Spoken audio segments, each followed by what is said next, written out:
Hello दोस्तों, good evening everybody. आप सभी कैसे हैं? Welcome to my YouTube channel study GS by Neelkant Dev. मैं आज आपके लिए लाया हूं आधुनिक भारत। ठीक है, मैंने प्राचीन भारत और मध्यकालीन भारत के बारे में पूरा वीडियो अपलोड कर चुका हूं।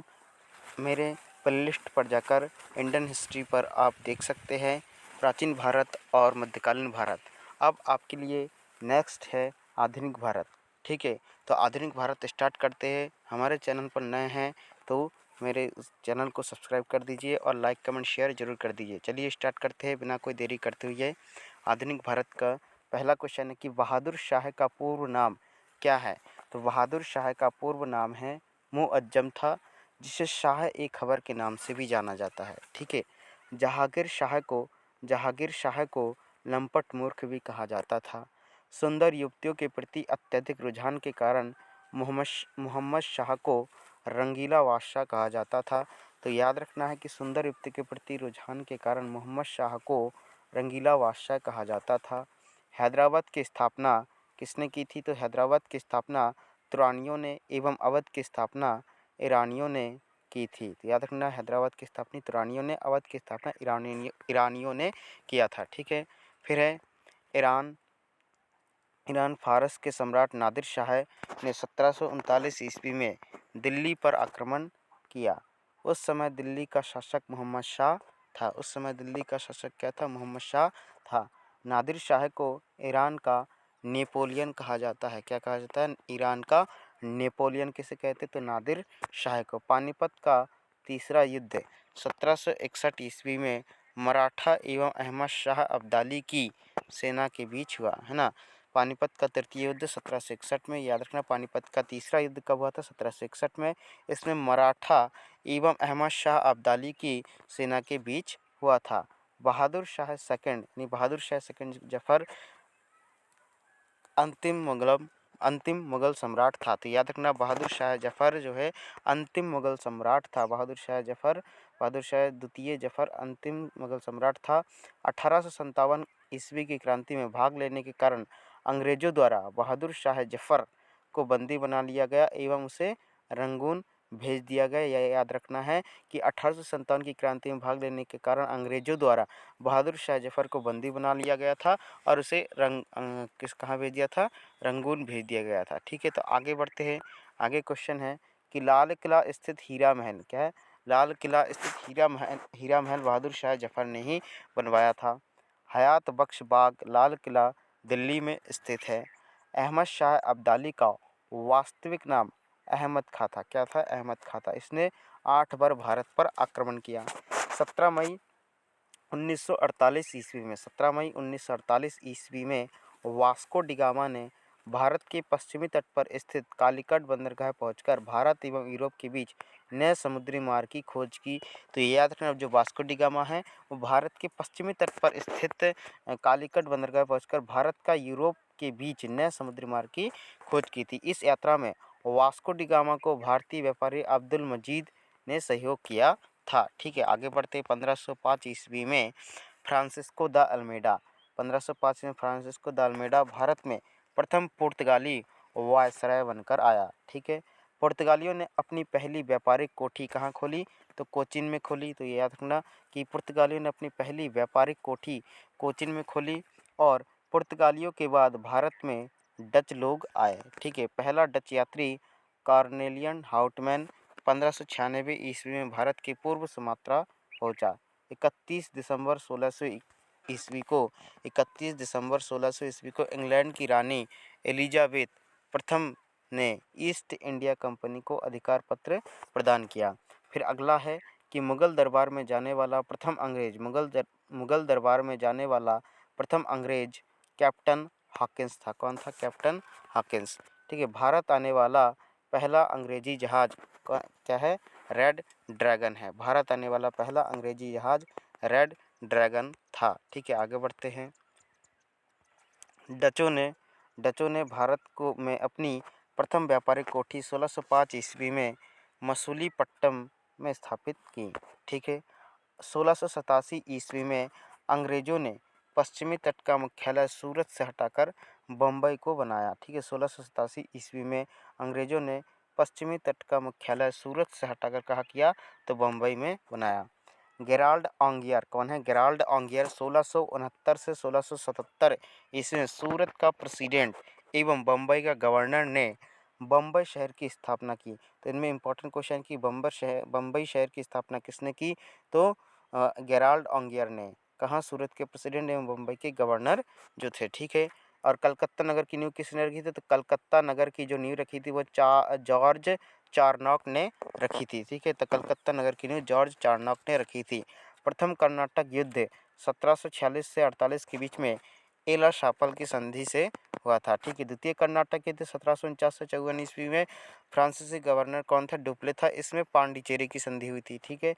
और तृतीय कर्नाटक युद्ध में 1756 से 1763 पेरिस की संधि होने के पर यह युद्ध समाप्त हुआ था, ठीक है। तो याद रखना। आगे बढ़ते हैं। आगे लिखा है कि मुर्शिद कुली खां कौन है? मुर्शिद कुली खां ने अपनी राजधानी ढाका से मुर्शिदाबाद यानी भागीरथी नदी के तट पर स्थानांतरित की, ठीक है। मुर्शिद कुली खां ने अपनी राजधानी ढाका से मुर्शिदाबाद भागीरथी नदी के तट पर स्थानांतरित की। बंगाल को भारत का स्वर्ग कहा जाने लगा है। तो बंगाल को भारत का स्वर्ग कहा जाने लगा है, तो याद रखना, बंगाल को भारत का स्वर्ग कहा जाने लगा है। प्लासी का युद्ध 23 जून 1757 ईस्वी को अंग्रेजों के सेनापति रॉबर्ट क्लाइव एवं बंगाल के नवाब सिराजुद्दौला के बीच हुआ था, ठीक है। तो प्लासी का युद्ध 23 जून 1757 ईस्वी को अंग्रेजों के सेनापति रॉबर्ट क्लाइव एवं बंगाल के नवाब सिराजुद्दौला के बीच हुआ, जिसमें नवाब अपने सेनापति मीर जाफर की धोखाधड़ी के करने के कारण पराजित हुआ।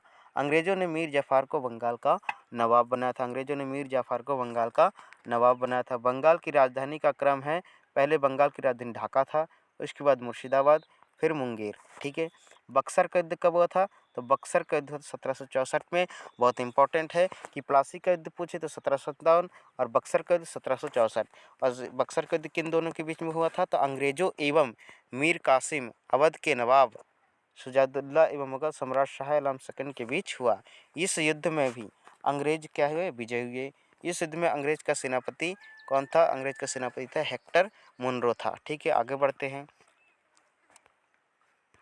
1761 ईस्वी में हैदर अली मैसूर का शासक बना। जो 1761 में हैदर अली जो मैसूर का शासक बना था। हैदर अली की मृत्यु 1782 ईस्वी में द्वितीय आंग्ल मैसूर युद्ध के दौरान हो गई।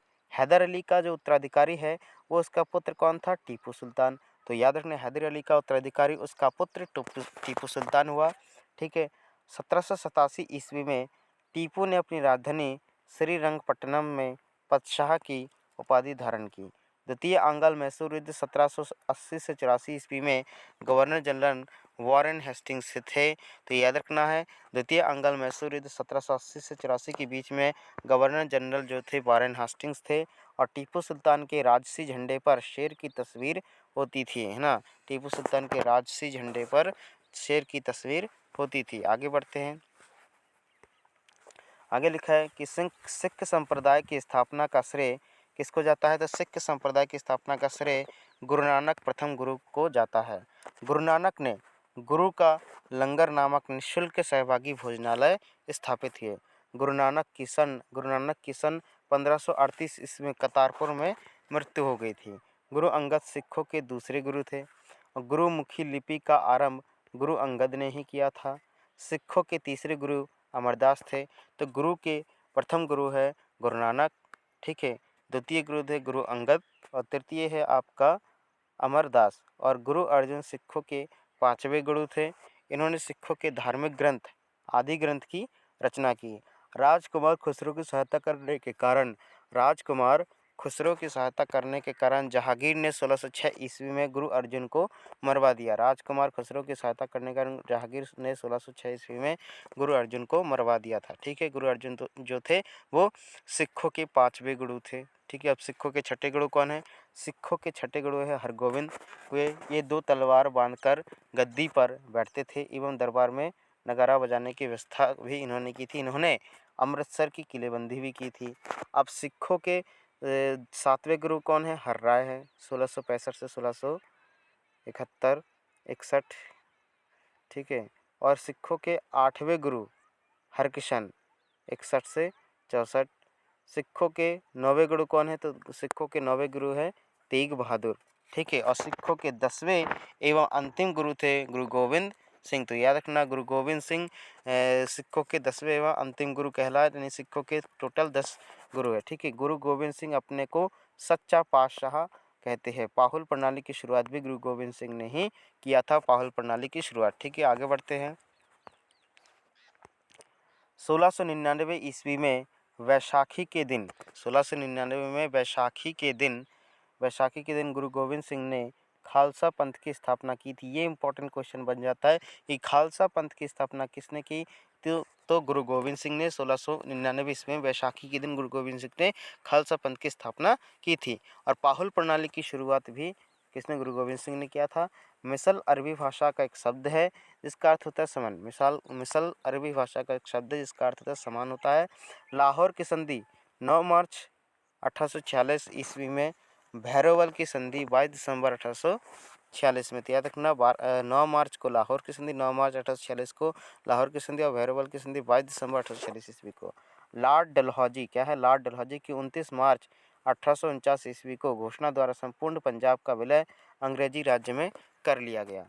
सिख जो है वो राज्य का प्रसिद्ध हीरा कोहिनूर, सिख राज्य का प्रसिद्ध हीरा कोहिनूर को महारानी विक्टोरिया को भेज दिया गया। सिख राज्य का प्रसिद्ध हीरा कोहिनूर को महारानी विक्टोरिया को भेज दिया गया। बंगाल के गवर्नर रॉबर्ट क्लाइव ने द्वैध शासन की व्यवस्था की थी। तो याद रखना, बंगाल के गवर्नर रॉबर्ट क्लाइव ने द्वैध शासन की व्यवस्था की। आगे बढ़ते हैं। रेगुलेटिंग एक्ट 1773 ईस्वी के अनुसार बंगाल के गवर्नर को अब अंग्रेजी क्षेत्रों का गवर्नर जनरल कहा जाने लगा है, जिसका कार्यकाल 5 वर्ष का निर्धारित किया गया। भारत में कंपनी के अधीन प्रथम गवर्नर जनरल वॉरेन हेस्टिंग्स थे, ठीक है। वॉरेन हेस्टिंग्स ने 1781 ईस्वी में कलकत्ता में मुस्लिम शिक्षा के विकास के लिए प्रथम मदरसा स्थापित किया, ठीक है। इसी के समय में सर विलियम जोन्स ने 1784 ईस्वी में the Asiatic Society of Bengal की स्थापना की। तो ये बहुत इंपॉर्टेंट क्वेश्चन है कि the Asiatic Society of Bengal की स्थापना किसने की थी? तो सर विलियम जोन्स जो थे वो 1784 ईस्वी में the Asiatic Society of Bengal की स्थापना की थी, ठीक है। और 1780 ईस्वी में भारत का पहला समाचार पत्र द बंगाल गजट का प्रकाशन जेम्स ऑगस्टस हिक्की ने किया था। तो 1780 में भारत का पहला समाचार पत्र द बंगाल गजट का प्रकाशन जेम्स ऑगस्टस हिक्की ने किया था, ठीक है। आगे बढ़ते हैं। रेगुलेटिंग एक्ट के तहत 1774 ईस्वी में कलकत्ता में एक उच्चतम न्यायालय की स्थापना की गई थी, ठीक है। क्या बोल रहा है? जो रेगुलेटिंग एक्ट होते हैं वो संविधान द्वारा एक्ट पारित होते हैं, तो उसमें रेगुलेटिंग एक्ट था, और जो रेगुलेटिंग एक्ट था वो 1773 में पारित हुआ था, ठीक है। तो रेगुलेटिंग एक्ट के तहत 1774 ईस्वी में कलकत्ता में एक उच्चतम न्यायालय की स्थापना की थी। इसका मुख्य न्यायाधीश एलिजा एम्पे था, है ना। हेस्टिंग्स ने बंगाली ब्राह्मण नंद कुमार पर झूठा आरोप लगाकर न्यायालय से फांसी की सज़ा दिलवा दी थी। और जो वॉरेन हेस्टिंग्स थे वो 1774 से 85 के बीच में प्रथम आंग्ल मराठा युद्ध 1775 से 82 ईस्वी में सलवाई की संधि एवं द्वितीय आंग्ल मैसूर युद्ध 1780 से 84 मंगलौर की संधि के द्वारा समाप्त हुए। इसी के काल में बोर्ड ऑफ रेवेन्यू की स्थापना हुई थी। इसी के काल में बोर्ड ऑफ रेवेन्यू की स्थापना हुई थी, ठीक है। आगे बढ़ते हैं। कॉर्नवालिस को भारत में नागरिक सेवा का जनक माना जाता है। कॉर्नवालिस को भारत में नागरिक सेवा का जनक माना जाता है। लॉर्ड वेलेजली ने सहायक संधि की पद्धति शुरू की, ठीक है। लॉर्ड वेलेजली ने सहायक संधि की पद्धति की शुरू की थी, ठीक है। भारत में सहायक संधि का प्रयोग वेलेजली से पूर्व फ्रांसीसी गवर्नर डुप्ले ने किया था, ठीक है। इंदौर के होलकरों ने सहायक संधि स्वीकार नहीं की थी। इसी के समय टीपू सुल्तान जो थे वो चौथे आंग्ल मैसूर युद्ध 1799 ईस्वी में मारा गया था, ठीक है। अब जो लॉर्ड विलियम बेंटिंग है वो 1803 ईस्वी में यह मद्रास का गवर्नर था। तो याद रखना है, मद्रास का गवर्नर 1803 में लॉर्ड विलियम बेंटिंग थे। 1833 ईस्वी में चार्टर एक्ट द्वारा बंगाल के गवर्नर जनरल को भारत का गवर्नर जनरल बना दिया गया था। तो ये इम्पॉर्टेंट है कि 1883 1833 ईस्वी के चार्टर एक्ट द्वारा बंगाल के गवर्नर जनरल को भारत का गवर्नर जनरल बना दिया गया। और भारत का पहला गवर्नर जनरल जो बने थे वो बने थे लॉर्ड विलियम बेंटिंक। ठीक है, बंगाल के गवर्नर जनरल को भारत का गवर्नर जनरल जब कहा जाने लगा, तब जब भारत का पहला गवर्नर जनरल था वो था लॉर्ड विलियम बेंटिंक था। और बंगाल का प्रथम गवर्नर जनरल वॉरेन हेस्टिंग्स था। चार्ल्स मेटकाफ भारतीय प्रेस का मुक्तिदाता कहा जाता है। लॉर्ड ऑकलैंड क्या है, लॉर्ड ऑकलैंड 1839 ईस्वी में इसने कलकत्ता से दिल्ली तक ग्रैंड ट्रंक रोड यानी जीटी रोड का मरम्मत करवाया। सिंध विजय के विषय में नेपियर का कथन है कि वह अफगानी तूफान की पूछ थी। ठीक है, अफगानी तूफान की पूछ थी। एक इम्पॉर्टेंट है क्वेश्चन कि रविवार की छुट्टी की शुरुआत कब से हुई थी, तो 1843 ईस्वी से रविवार की छुट्टी की शुरुआत हुई थी। ठीक है, सन 1854 ईस्वी में एक स्वतंत्र विभाग के रूप में लोक सेवा विभाग की स्थापना की। लॉर्ड डलहौजी ने शिमला को ग्रीष्मकालीन राजधानी बनाया। लॉर्ड डलहौजी ने शिमला को ग्रीष्मकालीन राजधानी बनाया। ठीक है, आगे बढ़ते हैं।